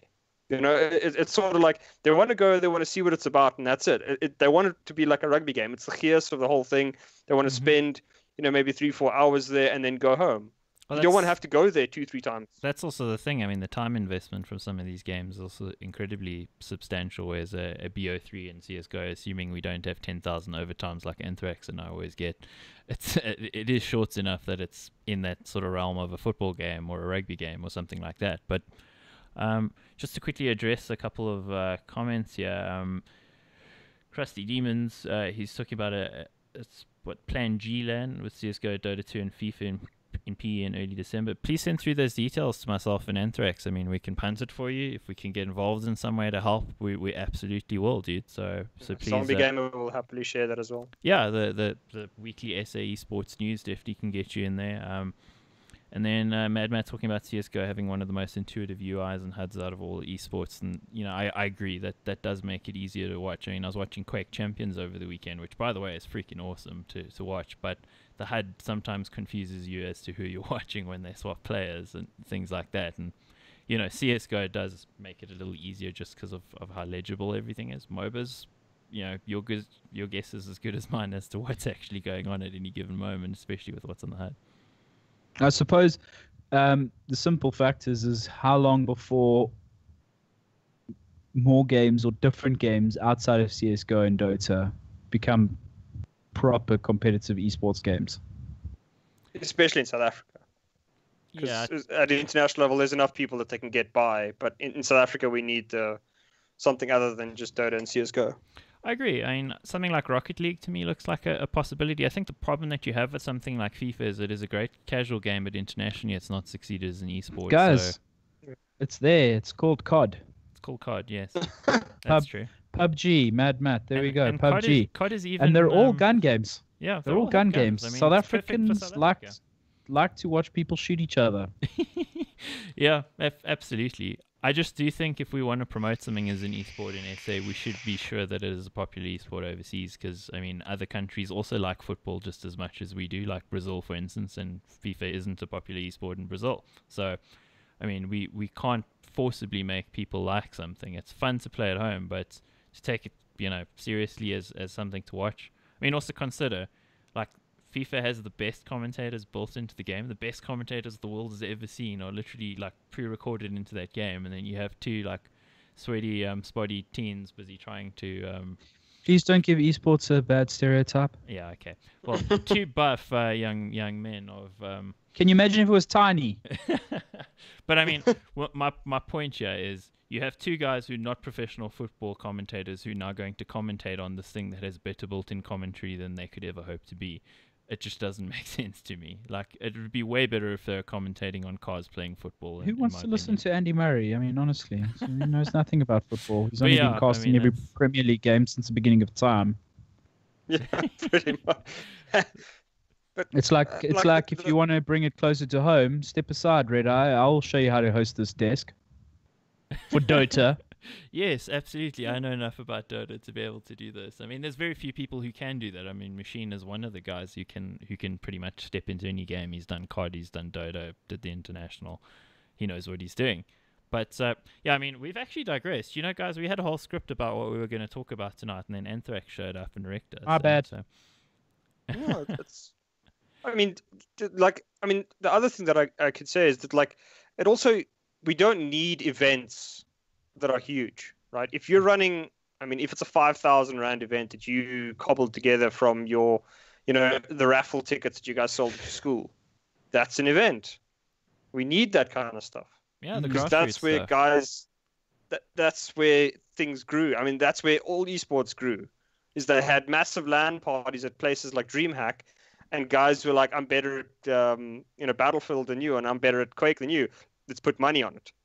And that's how it grows, because that's where it originally started. That is the essence of esports. It's not about, the $1 million prize pool. It's about, I want to beat that guy and I want to prove I'm the best. Most of those players, you look at the guys, most of the pros would probably be playing just as hard for salaries half that level. The fact that they can have, in the case of VP, $25,000 a month, that's a fucking miracle, and it's wonderful, and it's fantastic to hear. But the thing is, those guys played that hard for 1/10 that amount 10 years ago. And that's what people need to accept. It's not about playing for money. It's about wanting to be the best, working to be the best, and reaping the rewards as a result. Yeah, myself as a player, I'm not the best player, but I play and want to be good because I enjoy the process of, basically grinding to be better, to improve, self-improvement. It's I'm not getting paid to play CS, whereas, obviously our pro players are, but it's every average player, as you say, at a school LAN, at a LAN that's organized in a church, and because we know about those too, and the ones in the school halls and the community halls and the town halls and all that sort of stuff.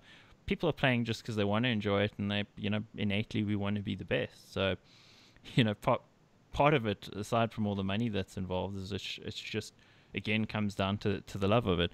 Just to quickly address what Robbie Black Poison saying in comments about Billisoft and that sort of thing. Robbie, if you're still listening, let's have a chat about it this week sometime. Maybe I can do some content around it.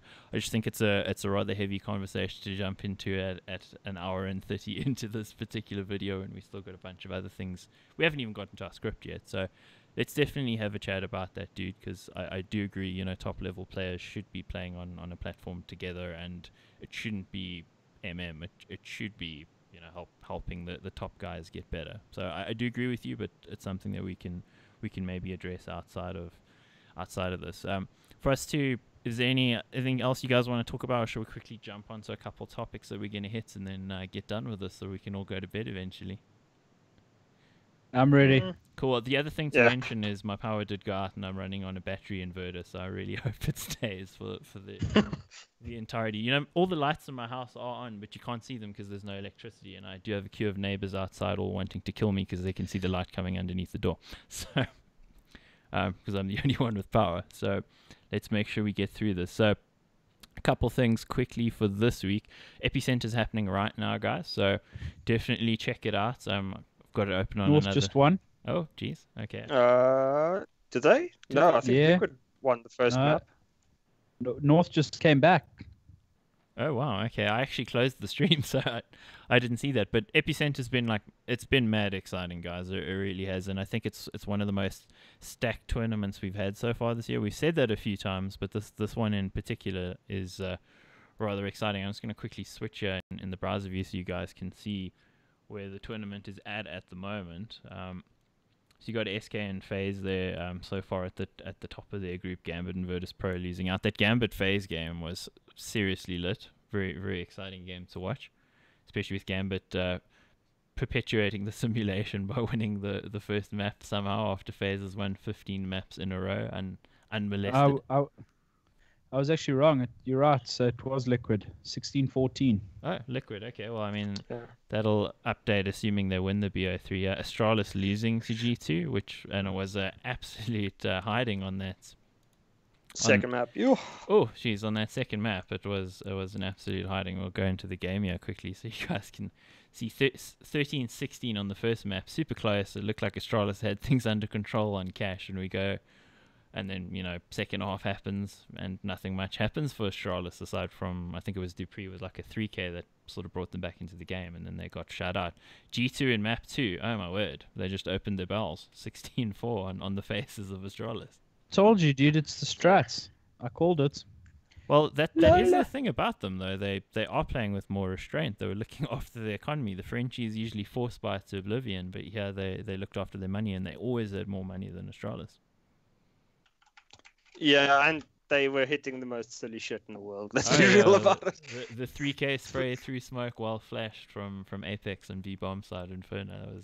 And double no scopes while flashed from Kenny S. Just like, okay, that makes sense. Craziness indeed, man. But I mean, overall, like a really high level of competition at this tournament, and I think it's the most tier 1 tournament we've seen in a while. You know, there isn't really anybody you could call a straggler except maybe Virtus Pro, I guess. Yeah, it's the top 7 teams in the world in Virtus Pro. The top 7 teams in Virtus Pro. If you get paid $25,000 US a month, you get to be at that tournament as well. Yeah, or you just have to be owned by the Russians. That is also true. The Russians do own their team. So there it is. But I mean, it's going on all the way until Sunday. They have a rest day on Saturday, so you guys can definitely check it out.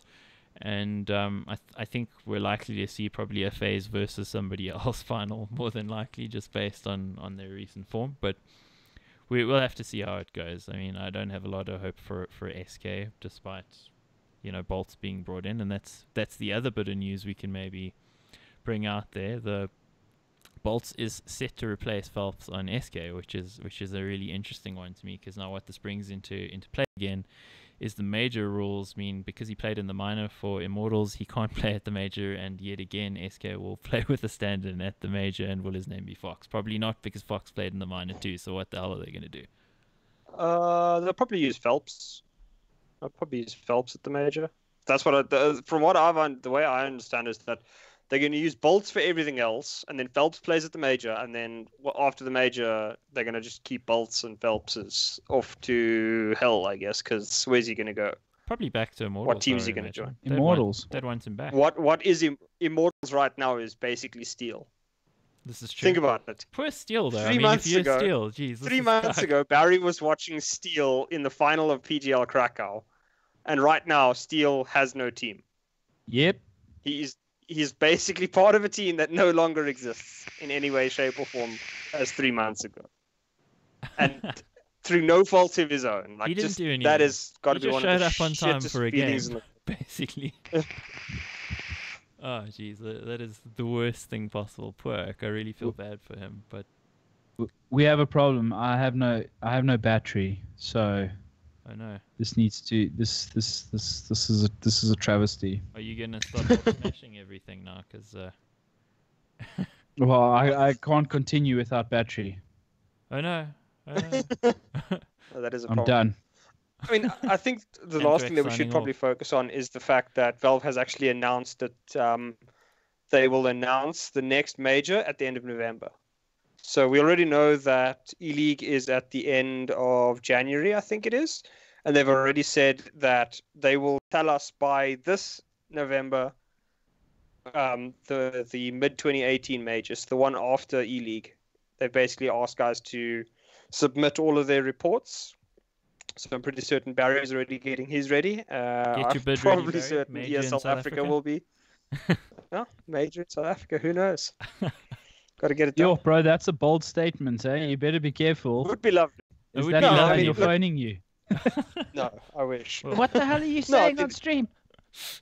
I mean, I know that at the moment there's discussions from a lot of the local TOs about trying to get other international events. Like I know Dota minor is apparently some people are in discussion about it.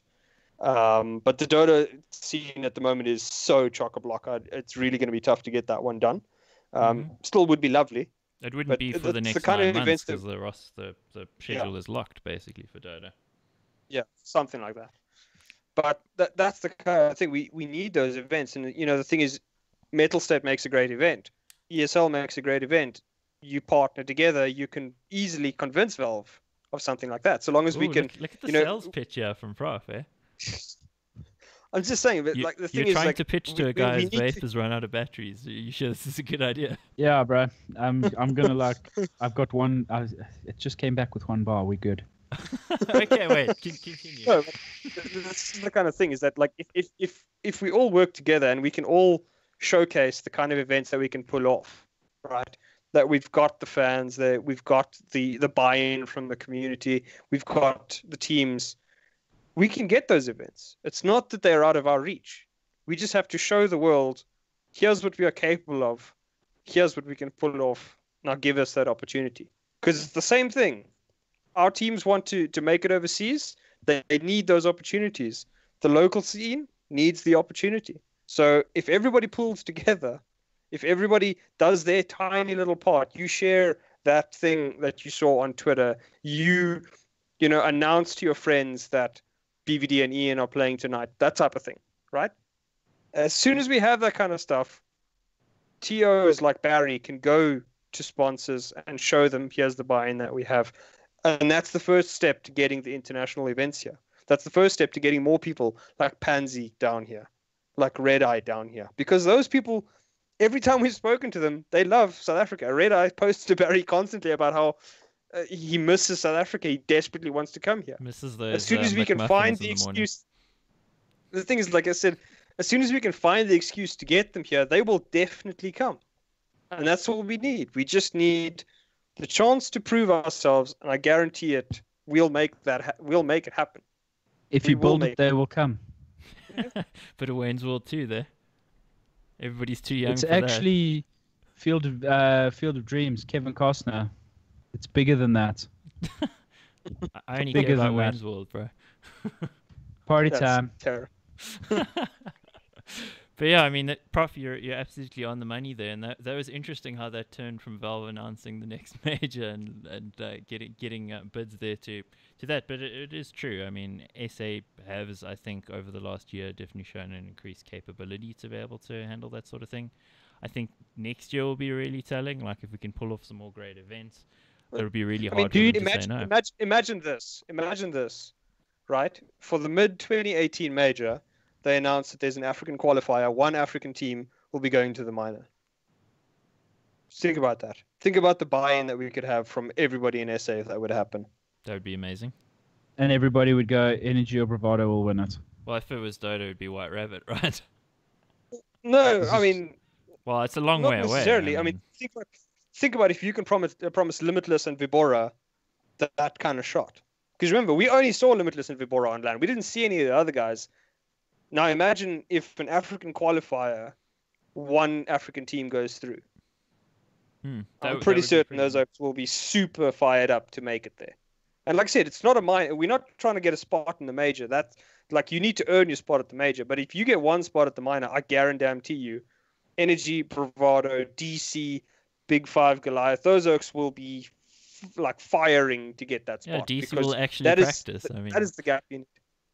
That's a myth. That's a myth. the fable. The practice. Well, what is that? Chris might consider beating them into submission if he's not too busy doing warrior races. Yeah, we've seen that as well with his mom, which is really weird. Hey, dude. What? Why is that weird? I think his mom's fitter than he is. So. Well, he's pretty fit. You know what I'm saying? Yeah, I know. I know what you're saying, but yeah, I mean, let's circle back the minor thing. Having a shot at being at a minor, which means you have the possibility to qualify for a major, would be pretty amazing. And I think that's a natural progression of what's going on at the moment. So I mean, I think the next year will be pretty exciting. I also think it's pretty exciting that Valve have actually listened to the community repeatedly. We keep saying they don't listen. They're making changes to the game the whole time, slower than we would like, but it is getting better. And from an organizational point of view, the fact that they have actually said they're taking bids for the next major and it'll happen in mid 2018 is forward progress. It's going to happen actually in September 2018. That is progress because, I mean, until recently, Valve were like screwing every tournament organizer internationally by randomly going that weekend, and then ESL One Cologne are like, oh. And DreamHack Valencia are like, oh. And it's bad for everybody. So the fact that they've actually started to do this means they are listening. It's sad though that, I mean, you look at something like DreamHack, and internationally that's seen as a second tier tournament. It is. And in South Africa, guys would literally give their left tester satchel and not see that as a second tier tournament at all. Yeah. And why do we not get invites to those? Well, those are the ones that you'd want to go to, wouldn't it? Exactly, for sure they are. It wouldn't be invites though. I mean, like I think South Africa's in a well, yeah. I mean, we're in a similar position right now to like what Space Soldiers are in. If you think, I mean, we were playing at the same lands as them a year ago again, and they of course kept playing at them, and we didn't. But they also in that situation where you'll see their fans jump on Twitter and stuff and say, "Oh, we deserve to be invited." Their players will say that as well, and all the tournament organizers will say, "No, go suck an egg. You need to qualify." And they do actually qualify when they put their effort towards it, and they're not that much better than our guys. Really, we know this because our guys played against them not so long ago. So no, and the simple fact is that we kind of need someone to give us an opportunity, and DreamHack needs to know that there's people out there, and maybe we're not going to get an ESL giving us a spot, but I mean, like to a major or a minor at this stage, but surely a DreamHack should be considering the people down at the bottom of the planet. Yeah. We should have a Tri-Nations qualifier between ourselves and Australia and New Zealand. That would be great. And, you know, then we can fly for 30 hours to go and play a LAN game to qualify. No, wait, let's not do that.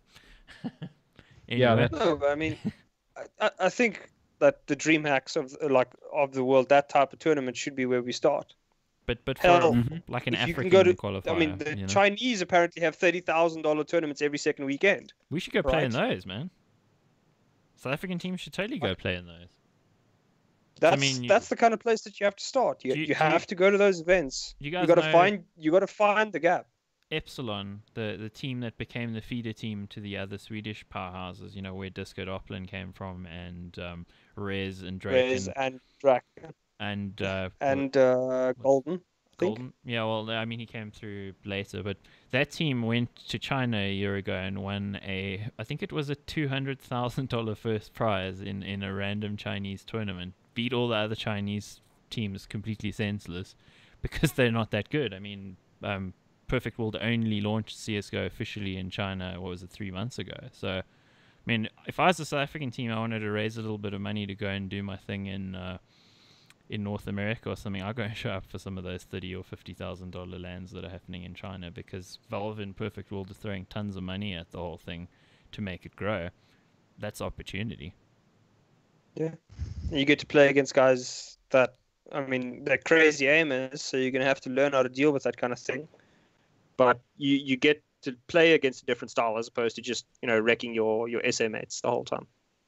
True that. Does that sound crazy, Barry? Are we nuts? You know, there's so many options, but the simple fact is, and I said it earlier, we have to make our own luck in life. And the simple fact is if that means you need to try and go and get to a China event, then you need to do that. If you need to approach DreamHack, then you need to do that. Because right now nobody's throwing, you know, any. And yeah, well, I mean, we haven't given them a reason to, and until we actually, you know, make something worthwhile for. I mean, there's only so long before you look at a ESL final stream with 1,000 people watching, and the tournament organizers are going to go, well, why should we bother? Yeah. Mm-hmm. No, quite. So quite that's. right. Anyway, Definitely my 2 cents. Definitely need to grow all of that stuff, but I think there's a lot more positive we can take out of this conversation than negative. The last thing we'll quickly touch on, I think, is for all the Cloud9 fans out there, because for some reason South African fans seem to love the North American scene a lot. They won DreamHack Denver, so let me quickly switch to the browser view there. You guys can see it.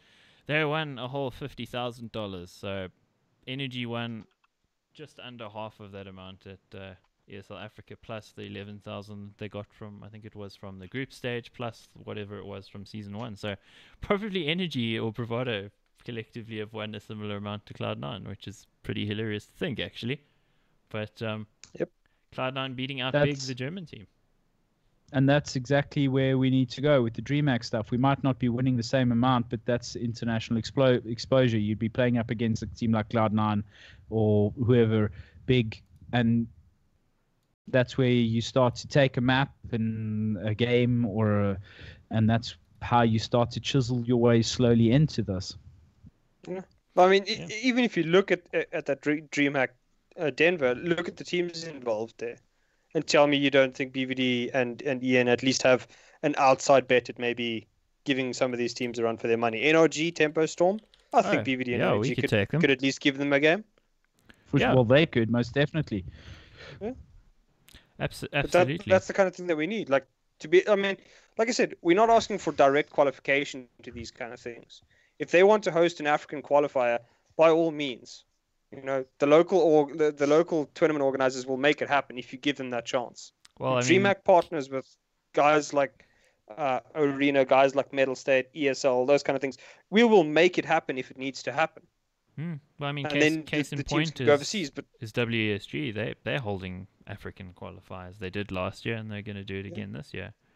And I mean, definite shout out to those guys. And the crazy thing about that tournament is the prize pool is probably bigger than any other tournament pretty much ever, because it's Chinese Alibaba money paying for it. So, and it's not essentially isn't a tier 1 tournament, but there's so much money involved again because the Chinese scene wants to invest. So, that's the kind of thing we should be doing. But I agree with you, Barry. DreamHack as well. Good idea. Get on the blower to Marcus Vinther at DreamHack and shout at him, please. Sure. Let me hold on a second. I've got his number somewhere here. I'm sure we can ask somebody at ESL. They probably got it right. For sure.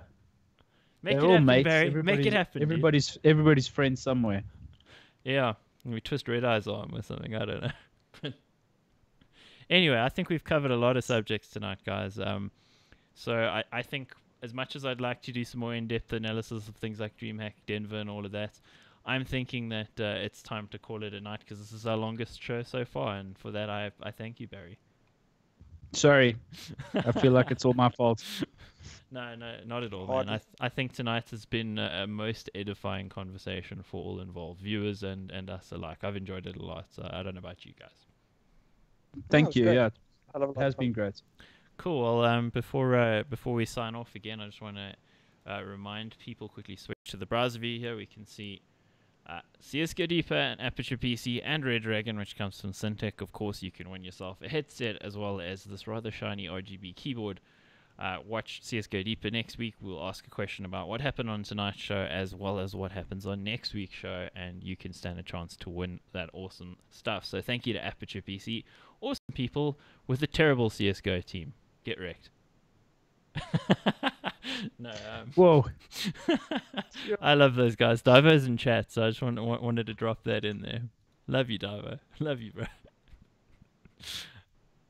But anyway, Aperture PC, we appreciate it, guys. We appreciate you guys who've been watching as well. I mean, I don't think I'll stream any CSGO tonight. I know I often do after we do these shows, but I'm tired and also don't have electricity, so running on a battery. So I don't know. It's you don't want to get banned from matchmaking for dropping out of a game, right? So we don't want to do that. So guys, any final Thanks thoughts? for the evening. Anything you want to say? From our side, just thank you very much, and thanks for the opportunity. And it's been great to chat to you guys. Yeah, we really appreciate you being here. You've added a lot, so cool. Thank you. Always fun. Mr. Prof. Cheers. Okay, so that's it from us, guys. Thanks for watching. Yeah, absolutely. Thanks for watching, everybody. Sorry for the delay earlier. Escom's fault. And all we got to say to you now is definitely check it out next week.